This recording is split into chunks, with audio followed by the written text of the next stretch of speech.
Hello and welcome to the program. I am Suren.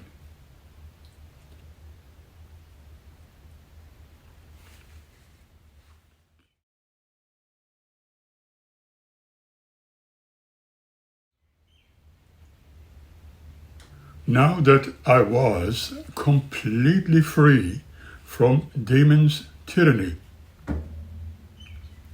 I stopped everything ever undertaken or demanded of me for a very long time, for none of his input would work for me. I even gave up going to the dentist he had recommended, who was about to fix yet another crown for one of my other teeth.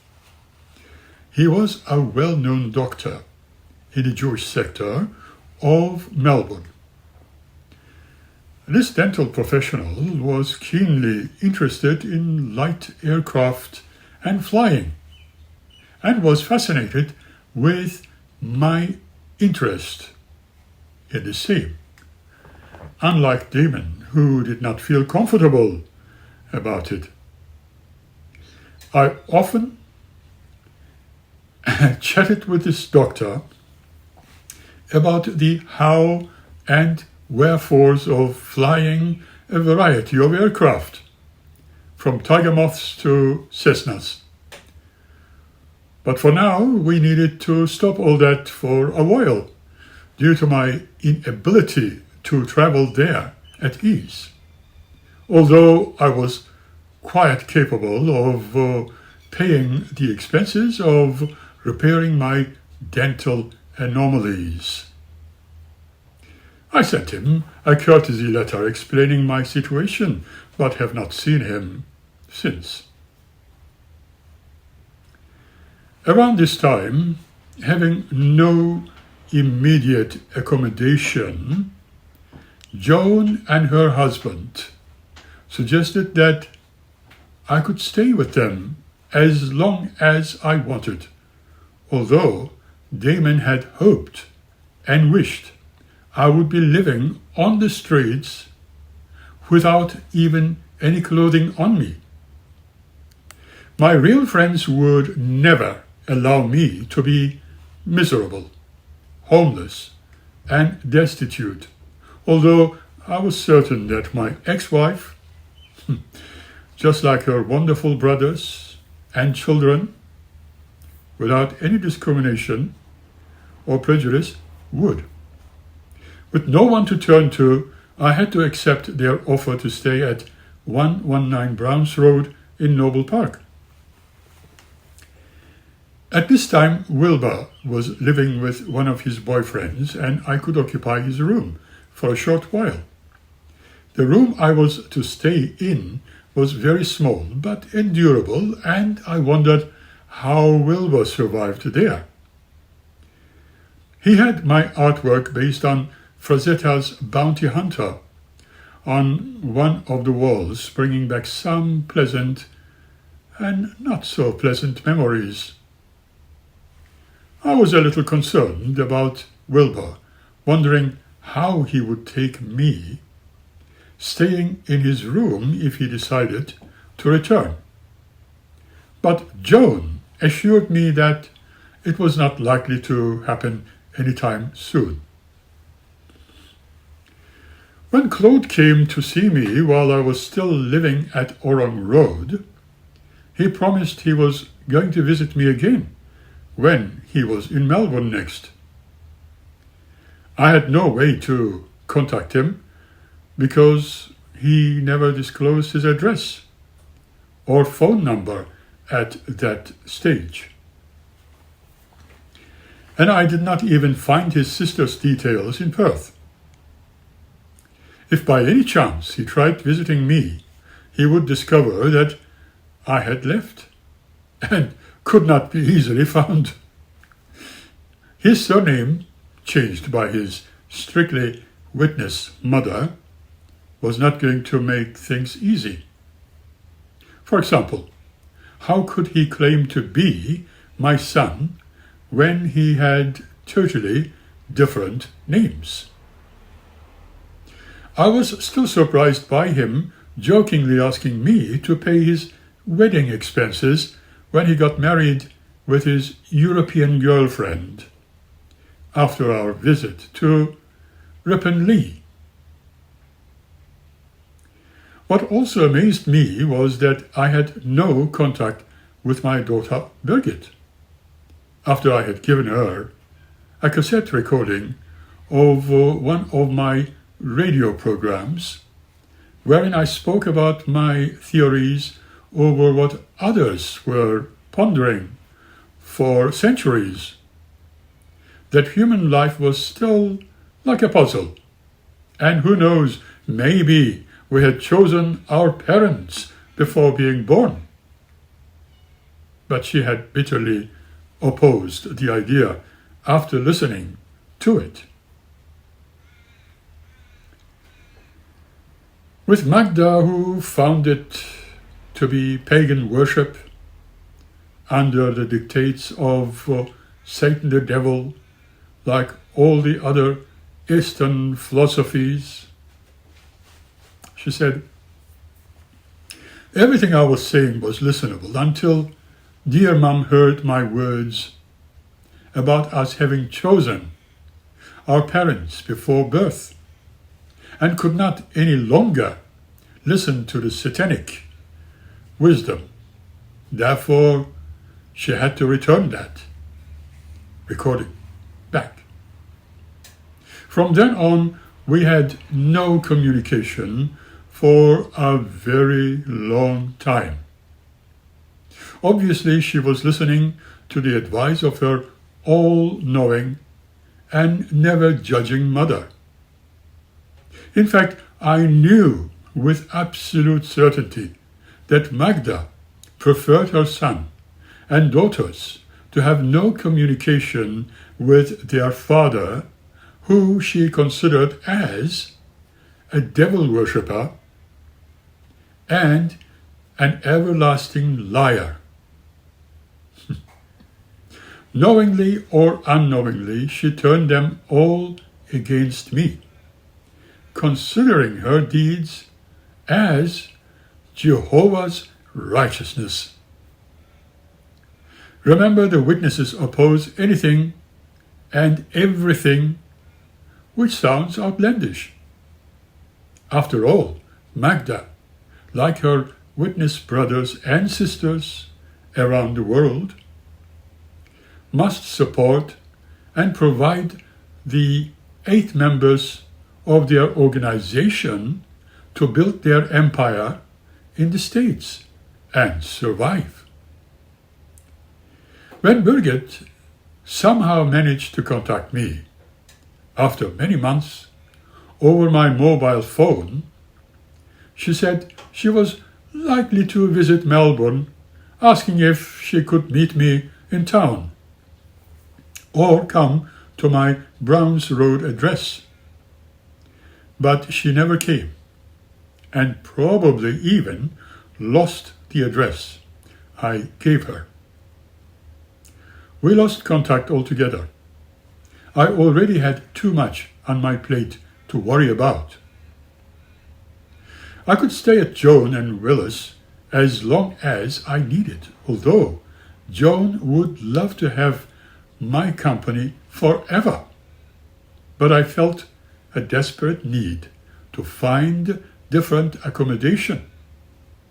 I was living in a very restricted way, for I could not do the things I wanted to, such as having my musical instruments to play my favorite classics, or compose songs which reflected my inner world, or painting subjects which interested me. I was still feeling lost and shocked due to the unbearable restrictions I had to put up with when Damon was supposedly helping me to become, as he repeatedly said, very, very rich. I could not forget the attempts of certain people involved with Damon to run Rosemarie over by accident when she visited me in Orang Road. It seemed his boys were under instruction to do the deed, as others also noticed. It was so obvious that when she was crossing the road in that very moment, somebody always attempted to deliberately maneuver their car at her. One only hopes this movement was wrongly interpreted. But was it? However, Rosemarie was very aware of the situation. And Damon bitterly hated her for having complained to the police about his unacceptable behavior. Additionally, Margaret was constantly calling me on the telephone just to ask me when we were likely to get married, and demanding that I become her attorney. Just imagine. My son Claude asking me to pay his wedding costs when he married his current girlfriend, although it might not have been serious. After experiencing everything undesirable from everybody around me, was causing me great stress. Although I was staying with Joan and her family, I was not on my own.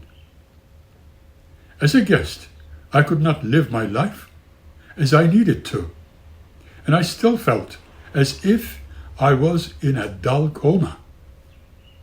I was hardly sleeping, getting up very early while everybody slept, having a quick shower before sunrise, and rushing to the Waverly Gardens shopping center to spend my unfortunate time drowning myself in cups of coffee, writing some poetry on pieces of paper, and pretending to be very happy, while also being extremely suicidal. I was probably following the advice of one of my grandmothers. Fake it before you make it. Smile and it will become real to you, and you will see yourself doing it. Often meeting Joan with her daughter, Shannon, and son Wilbur at this shopping center over cups of hot drinks was indeed refreshing. But meeting Jean has not always been a happy one. I had no other engagements, and so very slowly I returned home at the end of the day. Sometimes Joan or Wilbur, after frequenting the Sanity music store, drove me home. I could do nothing other than listen to Joan and her family telling their stories, eating, drinking several cups of tea, and having an early night. Although I have thoroughly appreciated their genuine care, this was not the lifestyle I wanted to have in the long term. However, this still was the best choice for me, rather than forever agonizing about my own as well as my friends' safety while I was living in East St. Kilda. My health was deteriorating and I needed several medical tests. Dr. Sorsok, of Coptic Egyptian origin, was my general practitioner, just behind where I was staying at the time. He was worried about my stress levels, and trying to help me, he suggested a few vital tests in regard to my prostate. He made mention that my lifestyle and stress levels were not healthy. adding more to my excessive discomfort with certain parts of my anatomy. Just like my stress-related condition, my urinary tract was not functioning as well as it should. I was directed to hospitals for further tests, and finally, a biopsy needed to be taken by urologist Mr. John Columbus in his surgery. Dr. Sorsok referred me to him on 7th of February 2001, and on the 13th at Southern Urology in East Bentley, a biopsy was taken using a probe without any anesthetic. I still have no idea why such a painful procedure was necessitated. Although I was given extremely strong painkillers to take, they did not alleviate the pain.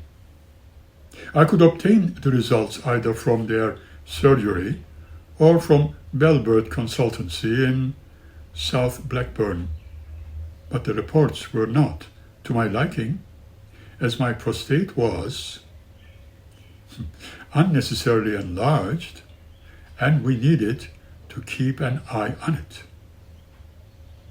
In both cases, Rosemarie helped me attend a number of clinics and hospitals, alas, my prostate seemed to have grown beyond the accepted size and was causing discomfort. Dr. Columbus explained that this was still on the reasonably safe side, but one had to watch for any changes, and we needed to check the PSA levels, that is, prostate-related antigens. If they increased, it could indicate the presence of cancer. Imagine how it felt. I have always been very careful about my lifestyle and diet, believing it to be the best way to keep healthy. However, I was often on a starvation diet, and believe it was having a detrimental effect on my physique. On the other hand, fasting can be very beneficial for us if we are considering a healthy longevity in life. Maybe we need to avoid the excess of anything. I started adding a little more saw palmetto in my diet, for I knew that this herb had the tendency to assist in maintaining good prostate health, and sometimes helped reduce its size. However, if cancer had already set in, other options had to be considered. If it did not have enough trials, if I did not have enough trials in my life, having a health scare like this was not going to be very helpful. But I was determined to do everything possible to combat the situation and succeed. Some people I encountered have loosely been telling me that perhaps those who could not have what they wanted to get out of me were effectively cursing and putting charms on me. I'm not sure about that. However, my uncertainties, fears, and disappointments were the real curses which I had to put up with. Some people could never grasp what traumas they were inflicting others with, for they were void of understanding due to being one-track minded, under the influence of cults and belief systems. I need not give you any examples of this, for we have already made mention of a few. This was a very stormy period of my life, I was occasionally waking from my slumber in absolute anxiety, thinking that perhaps my wonderful ex-wife and her gorgeous children were praying for my demise, thus surrounding me with the most unfavorable negative vibrations or frequencies, as they had for a very long time now, and probably it had some effect on me. But I had very serious doubts about it, because although Magda most certainly hated me, for she was incapable to love anyway, she could not have been this bad. It would be exactly what she was avoiding, as she did not want to become the disciple of Satan, the devil, while wrongly believing that she was serving Jehovah.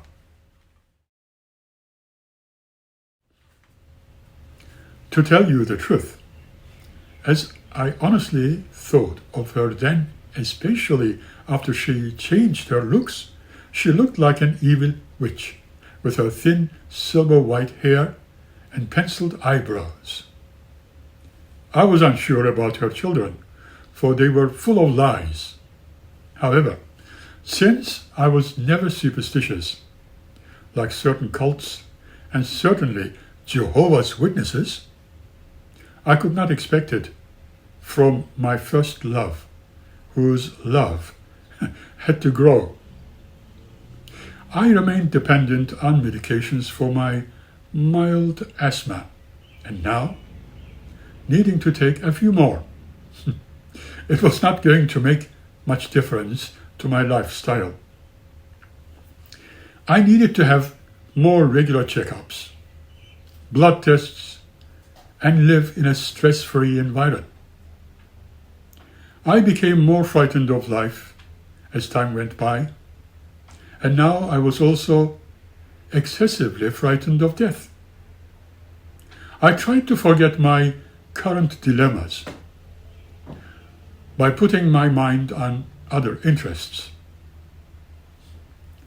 Speaking of interests, if my ex-partner had any understanding and wisdom to see the necessity for any man needing to have interests, whether it be sports or music, she would never have nagged me as she did. She preached about respect needing to be earned, but alas, she has not earned mine. If she had any wisdom of her own, she would make sure that her daughters would never be led to utter disrespect against their father or herself by encouraging their lies and believing in them as if they were telling the truth. They were far from it and always ready to please their mother under duress. I am using the plural terminology here because I had not seen them for a very long time and certainly did not know what characteristics they developed ever since their abduction. What I am now going to say is by no means prejudicial. She had a very weak personality.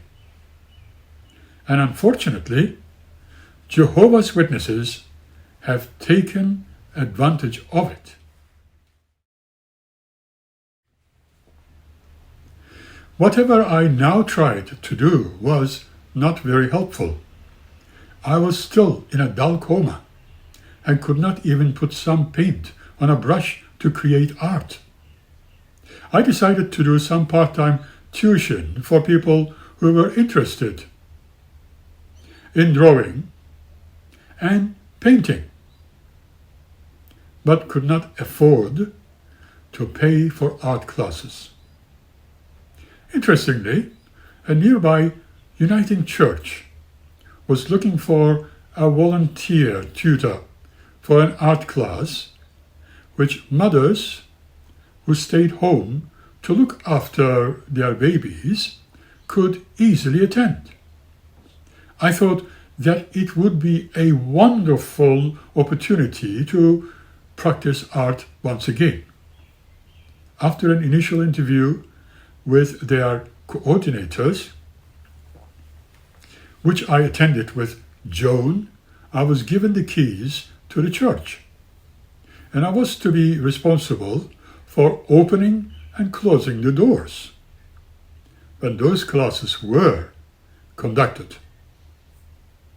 It became reasonably popular in a short time, and it was so beautiful to see those young mothers with their toddlers eager to have a go at drawing and painting. During this time, I spoke with an elderly gentleman about what a frightening experience it was to have prostate-related concerns, and he assured me that there was nothing to worry about if the complication was detected at an early stage. It was one of the most easily cured forms of cancer.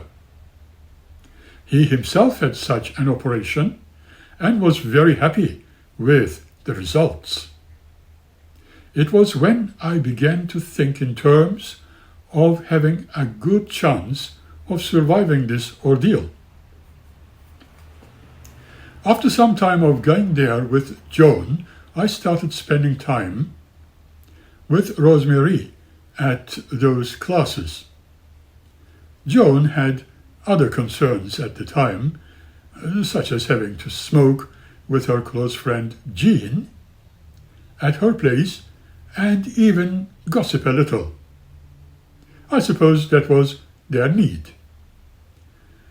There were no hard feelings about this. This is where some of my students were very regular. Others were either a little shy or somewhat apprehensive. However, Jean was completely against me and opposed to Joan helping me in any way. When I frequented Waverley Gardens shopping center, spending a little time at Jim's coffee lounge to have my usual cappuccinos, lattes, and unusual sandwiches. Jim and his sister, both being from Queensland, could not get over my strange tastes. I often asked for a sandwich with peanut butter and Vegemite.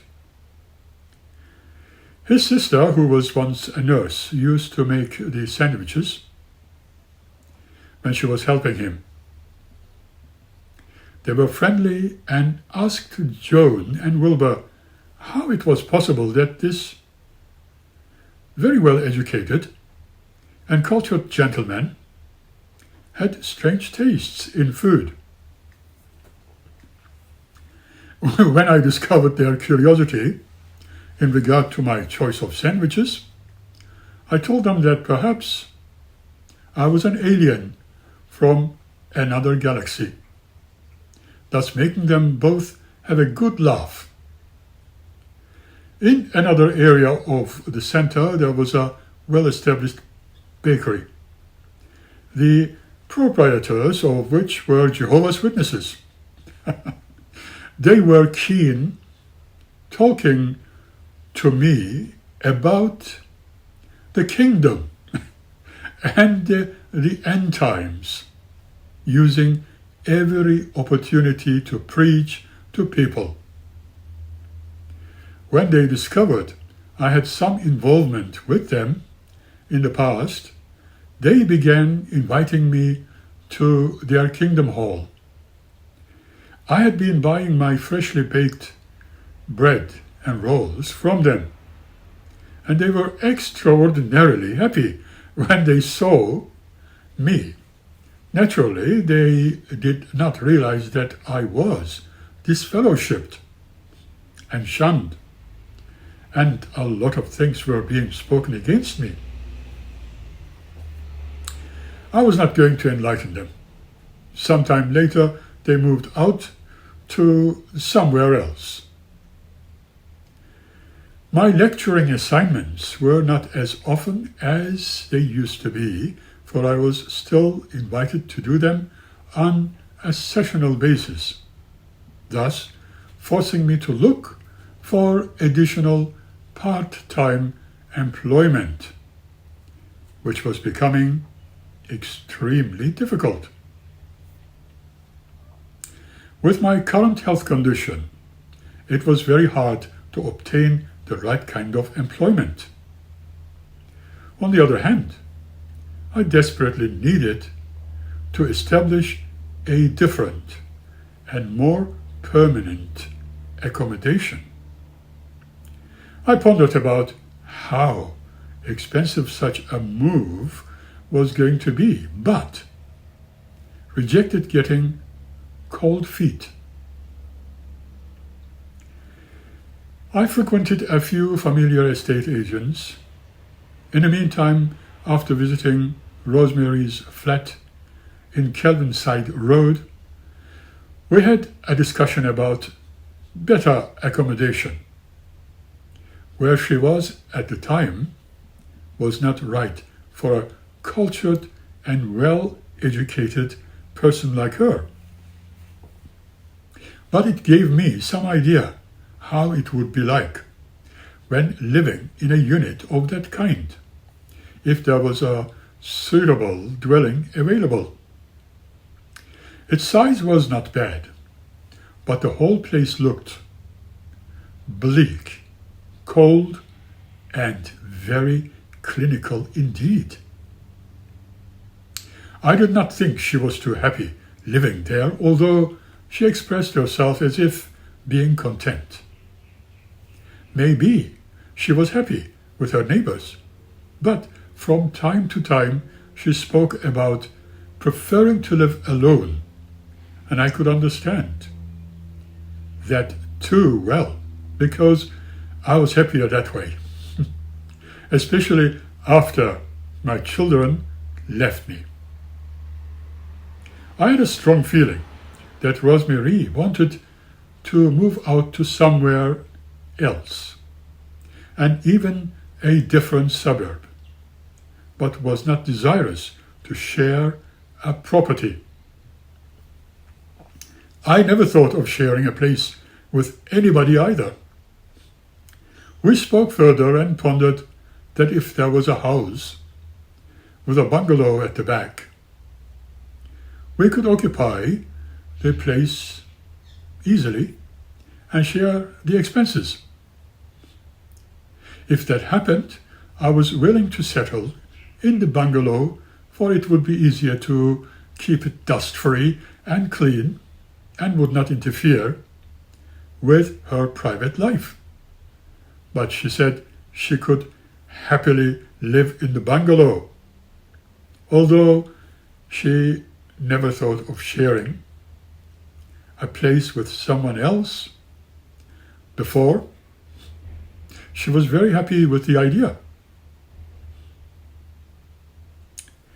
Soon after, I heard about such a place, which excited me anew, and I could not wait until I shared the information with her. It was ready to move in when I first visited the place with Joan, and when speaking of it to Rosemarie, she was very enthusiastic. A week later, the owners decided to let their relatives live there, after we had already made our arrangements to move in. Rosemarie and I were very disappointed, to tell you the least. However, soon another dwelling became available, and I decided to inspect it and see how best we could share it. how strange it was for people like us, who only wanted to live alone. I cannot help but fondly remember Fyodor Dostoevsky's words. Only the heart knows how to find what is precious. I shall now leave it here for a while. Thank you for watching and listening. Until next time, keep smiling and be happy.